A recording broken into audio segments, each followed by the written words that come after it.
மகன் மாவட்ட கழகத்தினுடைய அவைத் தலைவர் பாசத்திற்கு மரியாதைக்கு உரிய அப்பா ஏகப்பன் அவர்களே,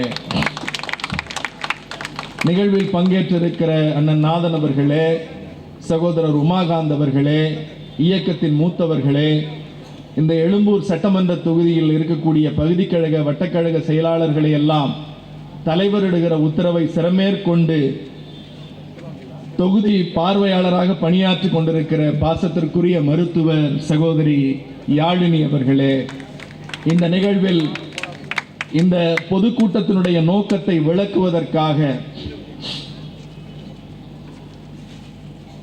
மருத்துவர் பாசத்திற்கும் மரியாதைக்கும் உரிய நாடாளுமன்ற உறுப்பினர் இந்த இயக்க கொடியை தலைவர் கலைஞர் தொடுகிற போது கழக தலைவர் அவர்களை ஒரு குழு எதிர்த்தது.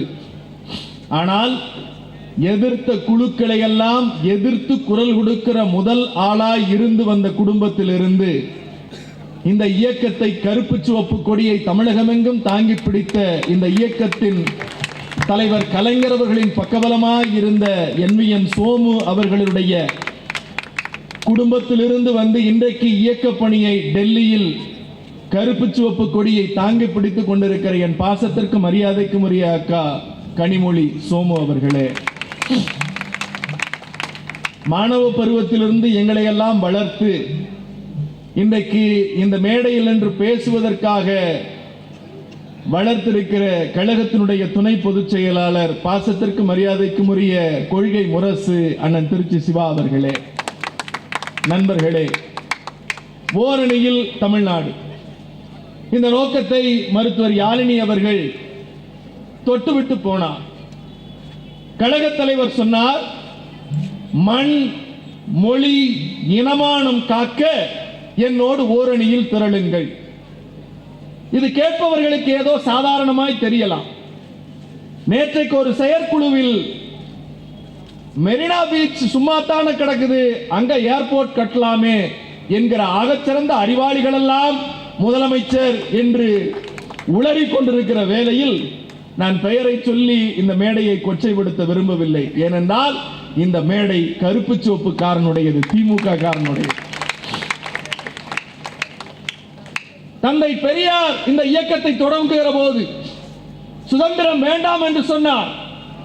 ஏன் சுதந்திரம் வேண்டாம் என்று சொன்னபோது, இந்த நாட்டில் விடுதலை என்பது பார்ப்பன பணியா கும்பலிடத்திலிருந்து கிடைத்தால் மட்டும்தான் அது விடுதலையே தவிர வெள்ளைக்காரனிடத்திலிருந்து கிடைப்பது விடுதலை அல்ல என்று சொன்னார்.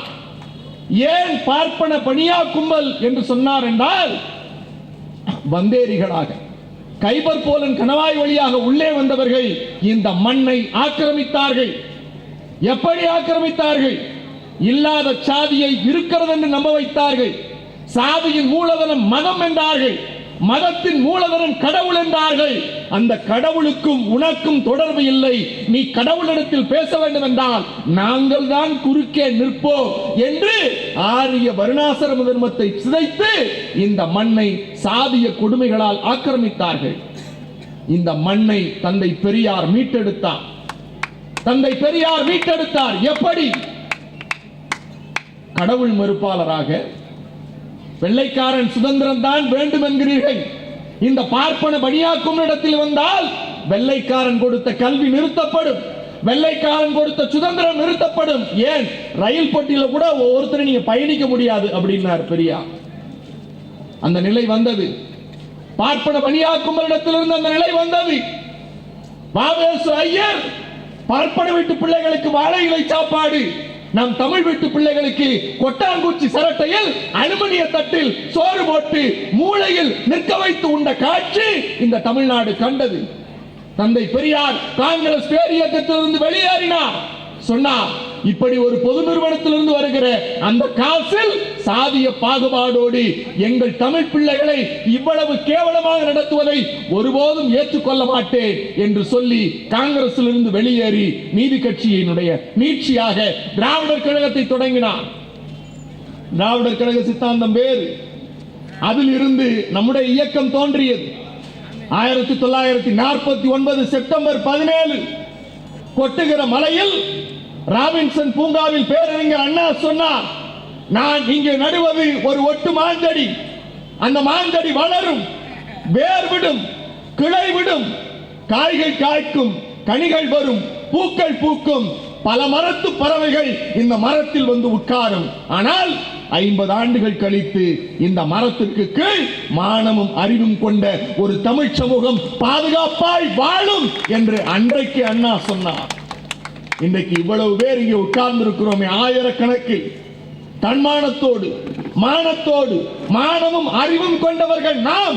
பக்கத்தில் இருக்கிறவனத்தில் சாதி கேட்காமல், பக்கத்தில் இருக்கிறவனத்தில் நீ எந்த மதம் என்று கேட்காமல் எல்லோரும் சமமாய் உட்கார்ந்து ஓரணியில் தமிழ்நாட்டை காப்பாற்ற முதலமைச்சரின் கரம் பிடிக்க இங்கே உட்கார்ந்து இருக்கிறோமே, இந்த சமத்துவத்தை சீர்குலைக்கிற பாஜக கும்பலிடத்திலிருந்து இந்த மண்ணை காப்பாற்றுகிற ஒரு போர் வீரன் உங்களை அழைக்கிறார். ஓரணியில் தமிழ்நாடு, திரண்டு வா தமிழகமே என்று. இன்றைக்கு நான் மேடைக்கு வருகிற போது முதலமைச்சர் தன்னுடைய ட்விட்டர் ஹேண்டிலில் ஒரு ட்விட்டர் போட்டிருக்கிறார்.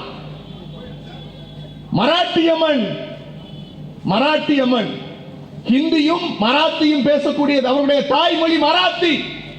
அந்த மராத்தி என்பது சிவசேனா கட்சியினுடைய உத்தவ் தாக்கரே, பால் தாக்கரேயுடைய பிள்ளைமார்கள் 2 பேர் பிரிந்திருந்தார்கள். பாஜக எங்க போனாலும் ஒண்ணு கட்சியை பிரிப்பான், இல்ல குடும்பத்தை பிரிப்பான். கட்சியை பிரிச்சதை அதிமுகவுல பார்த்தா, குடும்பத்தை பிரிச்சதை தைலாபுரத்துல பார்த்துக்கிட்டு இருக்கோம். இன்னும் 2 பேர் பண்ணல, அப்பா மகனை நீக்கல, மகனை அப்பா நீக்கல, அவ்வளவு மட்டும்தான் பஞ்சாயத்து. பாஜக எங்கெல்லாம் போகுதோ, பாஜக ஒரு ஆம மாதிரி. எனக்கு நம்பிக்கை இல்லை, உங்களுக்கு நம்பிக்கை இருக்கும்னு நம்புறேன். வீடு கட்டுறப்ப ஆம வந்துச்சுன்னா என்ன சொல்லுவோம்? பதில் சொல்லுங்க, என்ன சொல்லுவோம்? உருப்படாது இல்ல. பாஜக தமிழ்நாட்டில் வந்தா தமிழ்நாடு உருப்படுமா? பதில் சொல்லுங்க, உருப்படாது. எங்களுக்கு பாஜகவும் அதிமுகவும் தமிழ்நாட்டுக்கு தேவையில்லாத ஆணி. இங்கே பொதுமக்கள் பதில் சொல்லுகிறார்கள். மொழிமானத்தை காப்பாற்ற வேண்டும். எப்படி காப்பாற்றுவது? கடந்த முறை புதிய கல்விக் கொள்கை வந்தது. அதிமுக என்ற ஒரு கட்சி இருக்கிறது. அது எடப்பாடிக்கு பிறகு அமித்ஷா திமுகவாக மாறிவிட்டது. அமித்ஷா முதலாளி என்ன உத்தரவு போடுகிறாரோ அதை